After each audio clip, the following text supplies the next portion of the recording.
Hello, I called off my wedding while my fiancée was on vacation with her ex. Wait, let me back up. She told me it was just a work dinner. She told me to stop being so insecure and controlling. So I let her go to dinner. And while she was eating her appetizer, I canceled our entire wedding and packed her bags. 5 weeks later, her phone call completely caught me off guard.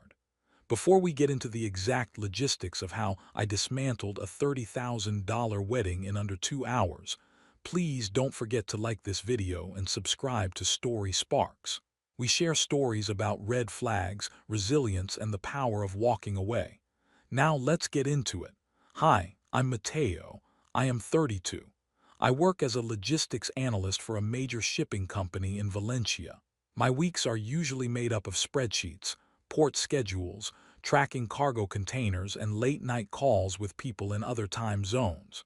I'm not rich, but my income is steady. I'm the type of guy who pays bills early, keeps receipts, and likes things organized. I don't do well with chaos. My fiancée is Lara. She is 29.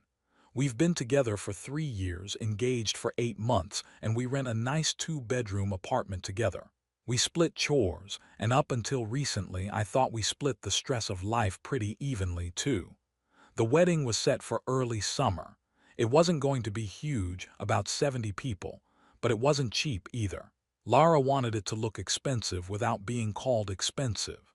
She had intense opinions about everything, down to the exact weight and thickness of the invitation paper, and whether the venue chairs looked too basic in photographs. I can handle opinions. What got old was the way she delivered them. She spoke to vendors like they were lucky she was even considering them. She spoke to me the same way when it came to the budget. I agreed to take on overtime at work because it felt cleaner than taking out a loan or going into credit card debt. My company was short-staffed, so overtime was basically unlimited if you were willing to live at your desk. I did it. I worked extra evenings and a couple of Saturdays a month. I told myself it was temporary. I told myself it was for us. Lara said she appreciated it, but her actions showed she only appreciated the results. She'd ask what my overtime check looked like that week and then immediately bring up upgrades. Better flowers, a premium open bar package, a different photographer because the one we already booked had a weird vibe. If I hesitated or asked to look at the budget spreadsheet, she'd roll her eyes, sigh heavily, and say I was acting poor. At home, things started shifting.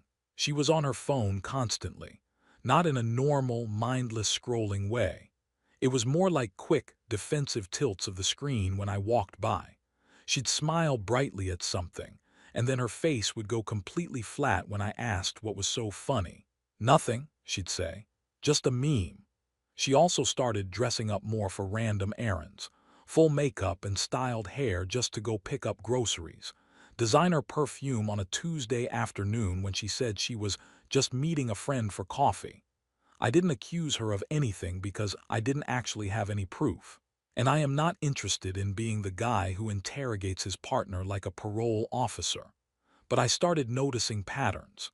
And once you notice patterns, you either ignore them and play the fool, or you start keeping track. My brain is wired for logistics. I keep track. Last week, I came home exhausted after a 12-hour shift. I saw her laptop open on the couch. A notification popped up in the corner of the screen and vanished fast, but I caught the name. Nico? I know that name because Nico is her ex-boyfriend, the one she always called toxic, the one she said she learned her lesson from, the one she promised she had blocked everywhere 2 years ago. I stood there for a second longer than I should have, just staring at the empty screen. Lara walked in from the kitchen, saw me looking at the laptop and snapped. "Why are you hovering like a weirdo?" I told her I was just tired, which was true. But now my brain was running at full speed. Why would an ex who is supposedly blocked be popping up on her screen at all? The next morning I didn't bring it up. I made coffee, packed my lunch, and left for work like normal. Lara barely looked up from her phone to say goodbye. She just asked if I could send her the login for the wedding venue portal because she wanted to double-check the seating chart again. Not because anything was wrong with it, just because she likes to circle problems until she invents one. At work, I tried to focus on shipping manifests, but my brain kept replaying that notification. Nico, a name that should not exist in our life anymore. Around midday, Lara texted me a list of things she wanted to upgrade. A different cake tasting because the one we tried was too plain. Linen napkins instead of paper. A photo booth because her cousin's wedding had one and it looked fun for Instagram. I replied with a simple, "We can talk about the budget tonight." She sent back a thumbs down emoji, like I was her annoying employee denying a vacation request. I got home late again that night. Lara was in the bedroom with the door mostly closed, not fully shut, just enough to signal do not enter. I could hear her laughing, the specific, breathless kind of laugh she does when she is flirting or trying to impress someone. When I walked heavily past the door to let her know I was home, the laughing stopped instantly. She opened the door a minute later and came out with this fake, casual expression. She told me she was on the phone with her friend B, and then immediately asked why I was looking at her like that. I said I wasn't. She shrugged, said whatever, and then asked if I had picked up the physical deposit receipt for the florist. I reminded her I paid it online last week and emailed her the PDF. She rolled her eyes and said, "I know. I just like having paper copies because you forget things." That was a new thing, too. Little, unwarranted jabs about my reliability, while I was basically funding the entire production of her dream day. After dinner, she took a shower and left her phone on the kitchen counter. I didn't grab it. I didn't need to. I'm not proud of the thought that came next, but I'm also not going to pretend I'm above it. I went to the living room and looked at her laptop again. I didn't open her messages. I didn't need to hack anything or guess a password. She had carelessly left a browser tab open with her email. Right at the top of the inbox was a confirmation from an upscale restaurant I recognized. It wasn't a place she and I ever went to. It was a reservation for two. The name on the reservation was Lara. The special request note read, "Anniversary table if possible, quiet corner, anniversary." I checked the date. It was for the next night, a Thursday night. The exact night she had told me she was going to a mandatory work dinner with her team. My stomach went ice cold, but my face stayed calm. I took out my phone and took a clear photo of the laptop screen. Then I closed the laptop exactly how I found it, angled slightly on the couch cushion, and went back to the kitchen like nothing happened. When Lara came out of the bathroom, smelling like expensive lotion, she was in a good mood. Too good. She kissed me on the cheek and asked if my overtime check had hit the bank account yet. I said it would on Friday. She smiled brilliantly. "Perfect. Then we can finally lock in the last payments and stop stressing." I nodded. But inside my head, something had already clicked into place. Not a dramatic, table-flipping kind of click, a practical one. The kind that makes you start thinking in spreadsheets. Lists, vendors, deposits, refund windows, what is cancelable and what is not. I didn't confront her that night. I just let her talk about chair covers and ambient lighting while I quietly decided that I was absolutely not going to marry someone who had an anniversary dinner booked with her ex behind my back. The next day, I worked my shift like normal, but I paid much closer attention to the clock. Lara's reservation was for 8 o'clock p.m. She had told me. The fake work dinner started around 7 o'clock p.m. Around 6:30, she texted me. She said she would probably be late coming home because her team decided to try a new place across town. She added a laughing emoji and wrote, "Wish me luck surviving 3 hours of office gossip." I replied with a simple thumbs up. Then I opened the photo I took of her laptop the night before. The restaurant wasn't across town. It was exactly 15 minutes from our apartment. That detail mattered to me almost more than the cheating itself. Cheating is already bad. Lying badly, lazily, while doing it is insulting. I finished my shift and drove home instead of heading toward the restaurant. I wanted to see what she did when she thought nobody was watching her. At 7:15 p.m., I parked down the street from our apartment building. Our living room windows faced the road, and the lights were on. At 7:25 p.m., the front door of the building opened and Lara walked out. Work dinner. Right. Lara looked very different from the woman I saw that morning eating toast in sweatpants. She was wearing a stunning red dress she usually saved for weddings and formal galas. Full makeup, hair perfectly styled. I could almost smell the perfume from the car. She checked herself in the reflection of her phone screen before locking the door. Then she walked toward the corner and called a rideshare. No hesitation, no rushing. She looked excited, thrilled. I waited about 10 minutes before starting my car. Not because I was trying to follow her like a detective in a movie. Honestly, I just wanted absolute, undeniable confirmation that my brain was not inventing a story out of a single email. The restaurant was easy to find. Valencia is not a giant city, and the place was popular enough that the outside patio tables were almost full. I parked across the street and waited. At 8 p.m. on the dot, Lara stepped out of a rideshare car and walked toward the entrance. A man was already standing there waiting for her. I recognized him instantly, even though I had only ever seen photos of him before. Nico, he looked exactly like the type of guy Lara used to complain about. Perfect hair, tight shirt, the kind of practiced smile that works on people who desperately want to be impressed. They didn't greet each other like distant acquaintances catching up. They hugged. The kind of tight, familiar hug that lasts a little too long for people who supposedly hate each other. He kissed her cheek, his hand resting low on her waist. Then they went inside together. I sat in the car for about 5 minutes after that. I wasn't angry. My hands weren't shaking. I just felt very, very calm. Because at that point, the situation was mathematically simple. My fiancée was having an anniversary dinner with her ex-boyfriend, while I was working 60-hour weeks to pay for our wedding. She wanted upgrades. I was about to give her the ultimate downgrade. I drove home and opened my laptop. Most people think the worst moment is catching someone cheating. For me, it was the quiet, hyper-focused hour after. I sat at the kitchen table and started opening every single wedding contract we had saved in a shared Google Drive folder. Venue, catering, photographer, flowers, DJ, rentals. Each one had its own terms about deposits and cancellation windows. The venue was the biggest financial liability. 30% had been paid up front.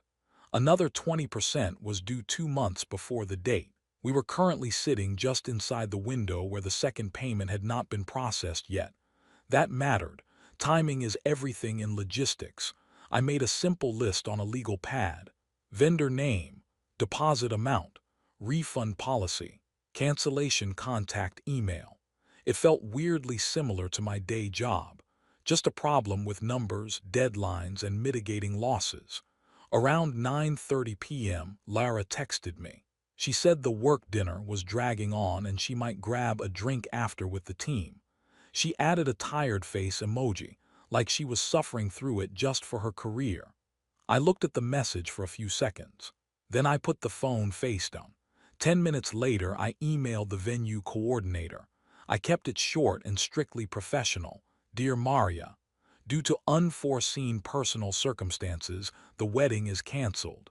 Please halt all future billing and confirm the refund amount of the initial deposit based on the contract terms. Next was the photographer. Their deposit was non-refundable, but the date could be released so they could rebook. I sent the same message. Catering was a partial refund situation depending on the timeline. We were still far enough out that it was mostly safe. By the time I finished the third email, my brain had fully switched into crisis management mode. I wasn't thinking about Lara sitting in that restaurant laughing with her ex. I was thinking about how much of my hard-earned money I could recover before anything became legally final. At 10:15 p.m., my phone buzzed again. Another message from Lara. She asked if I could log into the banking app and transfer €2,000 from our joint savings to the specific wedding checking account, because the decorator needed confirmation for the upgraded lighting package by tomorrow. That message actually made me laugh out loud in the empty apartment. A quiet, short laugh that surprised even me. While she was actively having an anniversary dinner with Nico, she was texting me to spend my overtime money on a wedding she apparently didn't take seriously enough to stay loyal for. The audacity was almost impressive. I didn't reply right away. Instead, I opened the decorator's contract and checked the cancellation clause. Non-refundable once final design approval is submitted. I logged into the vendor portal. I saw that Lara had already clicked approve on the upgraded lighting package earlier that afternoon. Of course she had. At that point, the last tiny microscopic piece of doubt disappeared. This wasn't confusion. This wasn't mixed feelings or a one-time emotional mistake. This was a person fully comfortable living two different lives at the exact same time and using my wallet to fund one of them. So I finished sending the rest of the cancellation emails. Then, I logged into our custom wedding website, deleted the registry links, posted a banner that simply said event canceled, and changed the password. Once the emails were sent and the digital footprint was wiped, the apartment felt unusually quiet. Not peaceful, just empty in a highly practical way, like a place you already know you are about to move out of. I looked around the living room and realized something very simple. Almost everything in the apartment was mine. The lease was in my name because my credit was stronger when we moved in. The couch was mine from my old place. The TV, the kitchen table, even most of the high-end cookware. Lara had brought clothes, a massive cosmetics collection, throw pillows, and a collection of houseplants that she regularly forgot to water. So the next logical step felt obvious. I started gathering her things. I wasn't throwing things in an angry rage. There were no dramatic gestures. I simply grabbed two large plastic storage bins from the hall closet and carried them into the bedroom. Her side of the closet was easy, dresses first, shoes second, handbags after that. I folded what made sense to fold and laid the rest flat. The bins filled much faster than I expected. While I worked, my phone buzzed again. Lara sent a photo of a cocktail. The caption said, "Team Survival Drink." The restaurant's distinct logo was clearly visible on the napkin sitting under the glass in the corner of the picture. The exact same restaurant from the reservation. She either didn't notice it or she didn't care enough to crop it out. I didn't reply. I moved to the bathroom and cleared half the cabinet. Makeup bags, hair tools, expensive skincare bottles. Everything went into a third box. The whole process took about an hour. By the time I finished, 4 boxes were stacked neatly by the front door. I also added the small decorative things she liked. The picture frame she bought, the expensive throw blanket, the framed wedding invitation sample she had proudly hung in the hallway 2 weeks ago.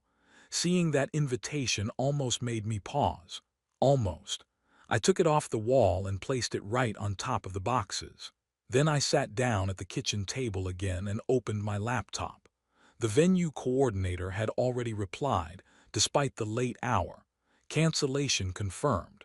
Deposit partially refundable minus administrative fee. Will process to original payment method within 3-5 business days. That single email saved me almost €6,000 in future payments. I leaned back in the chair and looked at the stack of boxes near the door. Lara still thought she was out having a fake work dinner while her clueless fiancé waited at home. What she didn't know was that by the time she came back tonight, there would be no wedding left to come home to. Lara came home a little after midnight. I heard her outside the door first. The quiet clacking of her heels in the hallway, then the jingle of keys in the lock. I was still sitting at the kitchen table with my laptop open, exactly where she had left me earlier that evening.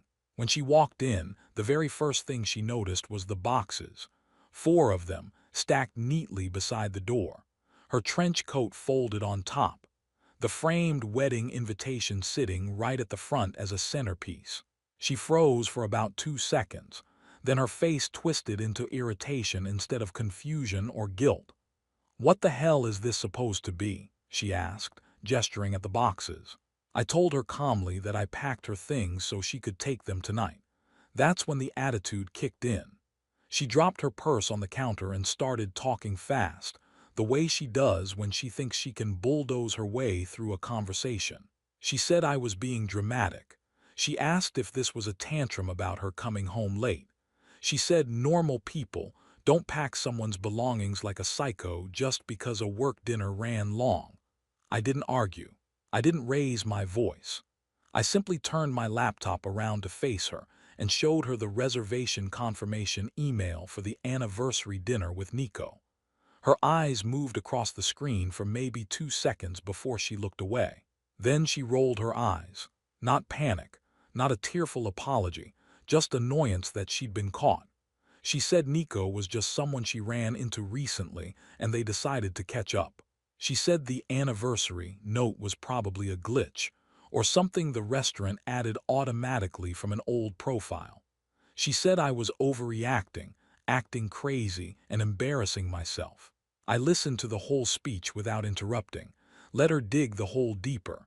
When she finally finished talking, I closed the laptop. I already canceled the wedding.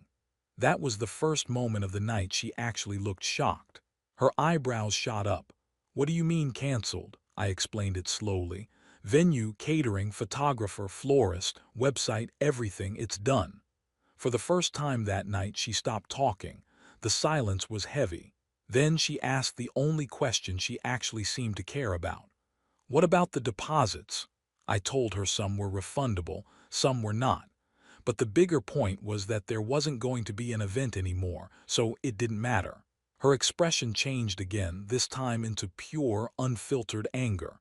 You have no right to make that decision without me, she yelled. I have every right, I reminded her calmly. I am the one paying for 90% of it, while you are out celebrating an anniversary with your ex-boyfriend. The apartment went very quiet after that. Lara looked at the boxes again. Then she laughed in this short, sharp, dismissive way and said I was acting like a jealous child. I shrugged. The boxes are ready whenever you want to call an Uber. Lara didn't move toward the boxes. Instead, she crossed her arms and leaned against the counter like she was preparing for a debate she thought she could win. She told me I was blowing a minor catch-up dinner into a huge problem. She repeated that Nico was just a friend from her past. Adults are allowed to have conversations with people from their past, Matteo, she said condescendingly. If you weren't so paranoid and controlling, you would understand that. That attempted manipulation didn't land the way she expected. I told her calmly, adults are also allowed to end engagements when their partner lies to their face. She scoffed. What lie am I even talking about? So I laid it out for her. You said work dinner. You sent a photo pretending to be with coworkers. You told me the place was across town. Meanwhile, you were dressed for a date at a restaurant 15 minutes away, meeting the one ex you explicitly claimed you had blocked everywhere because he was toxic. Lara waved her hand dismissively, like I was listing minor inconveniences instead of massive betrayals. It wasn't a big deal. I didn't want to tell you because I knew you'd freak out, and look, I was right. You're embarrassing yourself acting like a detective. Then she narrowed her eyes. Did you follow me? Yes, I said. That made her shake her head in mock disbelief, acting like she was the only reasonable one in the room. Wow, so now you're stalking me too. That's healthy. I didn't bother reacting to the bait. Instead, I told her something very simple. If you had told me a month ago that you wanted to reconnect with Nico, I would have ended the relationship immediately and saved us both months of expensive planning. But you didn't do that. You let me work 60-hour weeks to pay for a luxury wedding, while you scheduled anniversary dinners with someone else. Lara's expression hardened. She said I was twisting the situation to play the victim. She swore nothing physical even happened between her and Nico. I nodded. That doesn't actually change anything, because the kind of person who sets up secret, romantic dinners with their ex while actively planning a wedding isn't someone I am ever going to marry. The trust is gone, and without trust there is no relationship. Another long silence followed. She realized the manipulation wasn't working. The tears wouldn't work. The anger wasn't working. Finally, she looked at the boxes again. Where exactly am I supposed to go at midnight? That part isn't complicated, I said. Nico seems like a good starting option. For a moment, I thought Lara might argue again or refuse to leave. Instead, she let out another sharp laugh, grabbed her phone, and walked straight to the door. Her movements were aggressive and annoyed, like she was the one being inconvenienced by a minor scheduling error. She pointed at the boxes. Do you seriously expect me to carry all of that down to the street alone? I'll help you, I said, not out of generosity, but because I wanted her out of my space as quickly as possible. Neither of us said a word while we carried the boxes to the elevator. The hallway was dead quiet, and the elevator ride felt like it took an hour. Lara kept aggressively tapping on her phone the entire time, likely messaging Nico or a friend to play the victim. When we reached the building entrance, a rideshare was already pulling up to the curb. We placed the boxes on the sidewalk near the car. The driver stepped out and popped the trunk. Lara shoved her overnight bags in first, then turned back toward me. She didn't apologize. She didn't offer an explanation. She just shook her head with a look of utter disgust, like I was the most unreasonable human being on the planet. You are going to regret overreacting like this once you calm down, she said coldly. I won't, I replied. She rolled her eyes one last time, climbed into the back seat, and slammed the door. The driver closed the trunk, got back behind the wheel, and the car pulled away into the night. That was it. No dramatic screaming match in the street. No tears in the rain. Just a quiet car disappearing down the road with 4 boxes and my now former fiancé inside. I stood there on the sidewalk for a few seconds. The street felt strangely empty and peaceful. Then I went back upstairs. The apartment already felt different. Not necessarily better right away, but clearer, lighter. I walked into the bedroom and noticed the closet looked twice the size it did earlier that evening. The first thing I did was sit on the couch and open my phone. Lara had already sent 3 messages during the car ride. Message 1, you are insane. Message 2, we need to talk about this like adults tomorrow. Message 3, canceling the wedding without discussing it with me is financial abuse. I read them once. Then I blocked her number. After that, I went into my settings and blocked her on every app we used. WhatsApp, Instagram, Facebook. I even removed myself from the shared wedding planning group chat with her bridesmaids.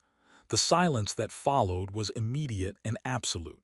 For the first time that entire day, there were no notifications, no arguments waiting to happen, no explanations expected from me. Just quiet. The next morning, I woke up earlier than usual, not because of stress or some dramatic emotional spiral. My brain was just already running through the practical aftermath of untangling a life.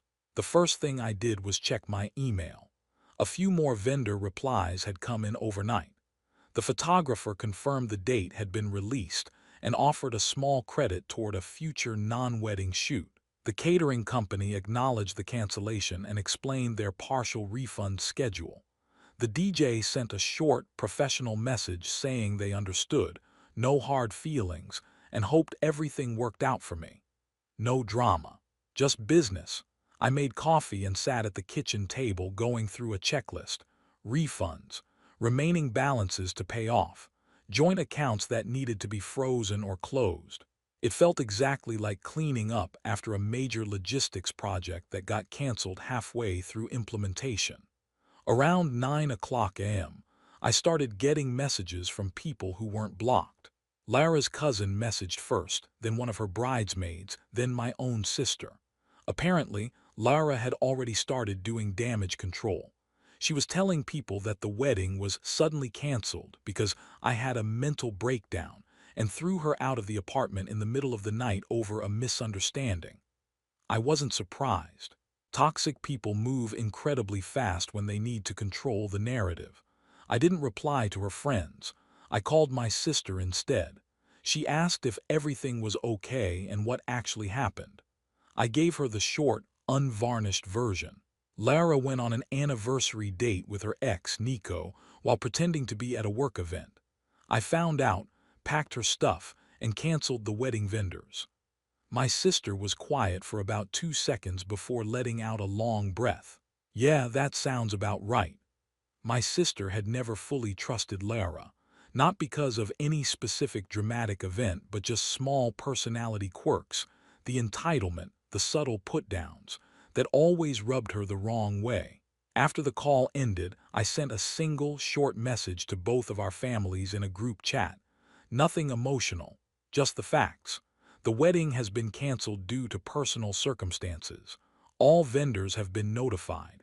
I apologize for the inconvenience to anyone who took time off work or planned to travel. Thank you for understanding. Then, I left the group chat. About 20 minutes later, I got a call from a number I didn't recognize. I answered because sometimes vendors call from personal cell phones. It was Lara. She was using someone else's phone to bypass the block. Mateo, you can't just... The moment I heard her voice, I hung up. I blocked that number too. Whatever she wanted to say, whatever spin she wanted to put on it, didn't matter anymore. The wedding was gone. The relationship was over. The apartment was quiet. And for the first time in 8 months, I didn't have to calculate how many extra hours of overtime I needed to work to keep someone else happy. The rest of that week settled into a strange, highly productive kind of normal. Work stayed busy, which honestly helped. Logistics doesn't pause because your personal life collapses. Ships still arrive in port. Supply chain schedules still break. Someone still needs to figure out where the cargo containers are supposed to go next. During my lunch breaks, I finished closing out the wedding situation. Most vendors were incredibly professional about it. The venue processed the partial refund minus their administrative fee. Catering confirmed the remaining balance was wiped out.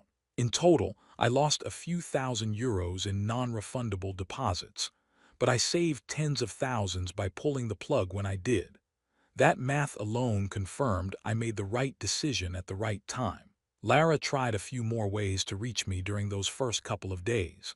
A second unknown number called once. An email came through from a new address that was clearly hers. The subject line read, "We need to talk." The message said I was destroying 3 years over nothing and demanded we meet for coffee. I didn't respond. I blocked the email address and moved on. A few days later, a mutual friend sent me a short message. Not gossip exactly, just an update so I wouldn't be blindsided. Apparently, Lara was already publicly back in contact with Nico. They had been seen getting drinks together twice that week. According to the friend, Lara was telling people that the wedding ending was probably for the best because we were never really compatible anyway, and I was too obsessed with work. That didn't bother me. If anything, it simplified things. It meant the version of the story she wanted people to believe was already drifting so far from reality that I didn't need to defend myself. The trash was taking itself out. Meanwhile, my reality was incredibly simple. The apartment was peaceful. My schedule went back to normal 40-hour weeks instead of constant, grinding overtime. The money that used to vanish into a wedding fund stayed in my own savings account. About 2 weeks later, I was cleaning up my laptop desktop. I found the last leftover piece of the wedding planning, a folder labeled June wedding contracts. I looked at it for a second. Then I dragged it to the trash bin and clicked empty. No anger, no big emotional movie moment, just a finished decision. Looking back, the part people keep asking me about is why I didn't argue more, why I didn't yell, or try to go to couples counseling, or demand an apology. The honest answer is simple, and it's a lesson I hope everyone takes to heart. Once someone is comfortable lying directly to your face while you are actively sacrificing to build a future together, the future is already gone. There is nothing left to save. All I really did was stop pretending it was still there. If this story resonated with you, if you appreciate logic over drama, hit the like button. It helps the channel grow and reach people who might be ignoring their own red flags. Leave a comment below. Would you have canceled the wedding immediately or waited to confront her? Subscribe to Story Sparks for more stories about setting boundaries and taking back control of your life. Until next time, trust your gut, and always read the cancellation